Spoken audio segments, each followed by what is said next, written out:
Adobe does love adding new features to Photoshop.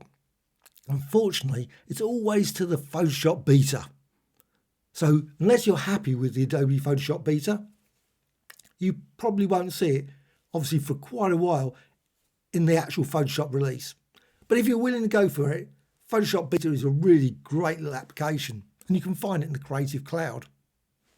And the latest release has included a new feature, and here it is, Adjustment Brush Tool. Now you might say, oh, well, I haven't got that. Well, the reason is you might not have selected it when it started up. There's an options come up. It comes up with 3 options. I went for the revert feature, and that reverted this panel back to its default, and it added this Adjustment Brush Tool. Now, if you haven't got it and you want it, and you've got the latest beta, obviously, you can always go here, these 3 dots, and you can then edit the toolbar and you can add your brush. Now it's under here, under the brush tool, that's where it is here, but of course, if you use the dots and you edit the toolbar, you can put it anywhere. It doesn't have to be there, but here it is for me. So Adjustment Brush Tool. So what does it do? Well, it applies an adjustment, but instead of applying it to the whole thing on the image itself, it applies it as a layer. So let's just apply it. And it uses any brush. So I've got here one of the brushes I've got selected, but I don't want that. But you can see you can use loads of different brushes. So you can create some really interesting designs using that. I'm just going to go for soft round pressure. So select that. And along here, you'll see all these options. And you've got the adjustment you can use. Now, all this really does, to be fair, is layer, new adjustment layer, and it's got these, some of these. It's only got about 5 or 6 of them. And you can see levels, curves, etc. And what it does, if I select one, let's just go and select it, click OK, it basically does this. But in this case, it does it as a brush. So with this, if I apply this now, and I'm going to use vibrance or black and white, and probably brightness brings it out better. So brightness, I'm going to go with plus, so which means adding it. Also, you can see you've got the option down here as well. Got it in the contextual task. Now, I don't really like the contextual taskbar. It's okay, but it's personally, I'm happy with it along the top where I know it, where it is. And now I can apply it. So let's just apply it. And you can see straight away, applying it, you get this lovely golden glow obviously here. And you can apply it, so on a face, and you can apply it with a fair amount of control, as much as you ever can with the brush. And I'm using Artpad and pen, and I'm just applying it there. And you can see, you can just apply it now, and you can see what happens. It's creates this lovely glow, or obviously brightness to this person. I can also think, oh, you know what? I've gone a bit far over, so maybe I made a mistake, so I just did a bit of brightness there. I just added it by accident. I can go here to the minus. Simply just go to the minus, and it will remove, and it even says there, mask area. So just using masks, and you can see the mask over here. If you go to the layers, you can actually see, here's the line here, and it's got it selected. So let's go for minus. I can then just simply brush over that and remove it. And I can also remove and correct some of these others as well, just by doing that. And you can, of course, do many other adjustments. Not as many as I would like. I would love to see the threshold, posterize, etc. They're some of my favourites. However, with this, you can also manipulate this. It's just a layer.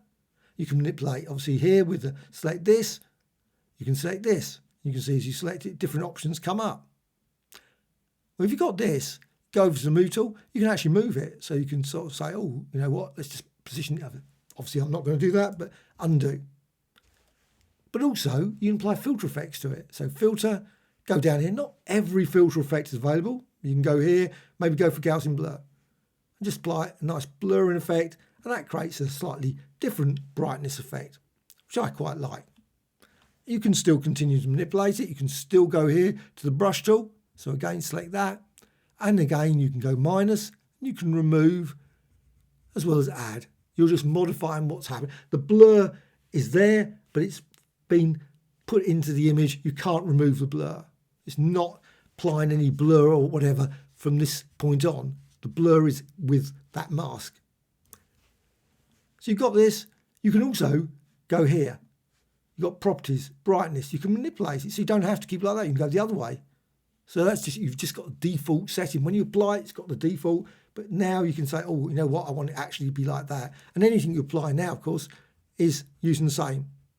So if I go to the plus, so let's go to the plus, not the minus. Right, so then you select that. You can see then it's applied like that, and so on. So you can continue to manipulate it. Also, you've got contrast, you can manipulate that. Now also another thing you can do, you can notice along here, along the control bar, you've got overlay. So you can click on that. So overlay, that just shows you where you've applied it. You might think, oh, you know what, I haven't applied it here. So I just missed that bit. Just makes it obvious. Now, I'm not so certain about the garish colour. Maybe you can manipulate that in preferences. I don't know, to be honest. Doesn't unfortunately offer any option here. But it would be nice if it did, because I think that's a pretty garish colour. But it doesn't matter, because what you can do, you can always just turn it off. You can also add another one. Now, if you try and add another one at this point, you can't. But you can always just go up here, of course. You can say exposure. And now apply it. It will add it to another layer, which is fine. It doesn't add it to the existing layer. That brightness layer is like the adjustment layers. It's unique to the brightness and contrast. Now I've got an exposure one. So again, I can just continue to manipulate that. And again, apply that there. So I might decide, you know what, I want that to be lovely exposure there and around there and so on. And again, I can manipulate that. I can go here to exposure, go the other way, or make it a lot brighter and so on, offset, etc. Also, do exactly the same thing. I can manipulate it, I can move it. I can also apply filter and blurs, etc., or some of the others as well to that. Now, at any point you say, you know what, I don't want those anymore, don't need them anymore, you can simply just go to layer and you can go down here to flatten image. And then you've got the image. And of course, you can always then go back just over here to the adjustment brush and apply it again and manipulate it, maybe with a different brush. So you can select a different brush, hard round there, and just apply it then. And you can see, apply it again. Again, it will generate another layer there. And again, you can still continue to manipulate that layer. So select that, go to filters, and maybe blur or pixelate, maybe apply a crystallize effect, etc. You can see, apply that to that cell size and you can manipulate the result. Now, sometimes the result, yes, you get slight crystallization around the edge.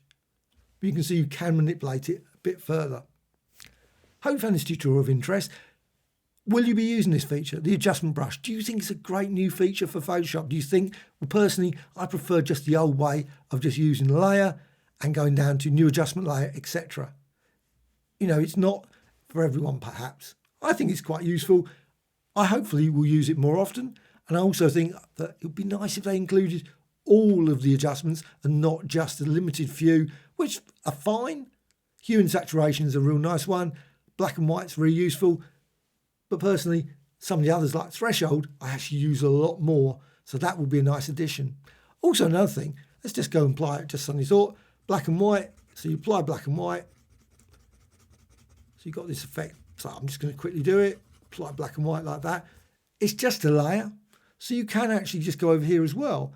Blend mode and go for darken. So you can create some interesting, just go say like that. You might not want to do that, but lighten, say. Now, when you apply it again, you see it continue. You can create some very interesting designs simply by using blend mode as well as obviously filters and go to blur and Gaussian blur or box blur. It's deciding to pop up instead. Click OK for that. You can see you can create some interesting designs using a combination of layers, layer blending modes, as well as maybe other options as well. You can even go here to effects. Try those. Bevel emboss. You can see you can get a nice interesting effect that way as well. So there's a lot of possibilities with this brush tool. Please subscribe to the channel. Always add new tutorials all the time. Also, a like or dislike, always appreciated. Thank you much.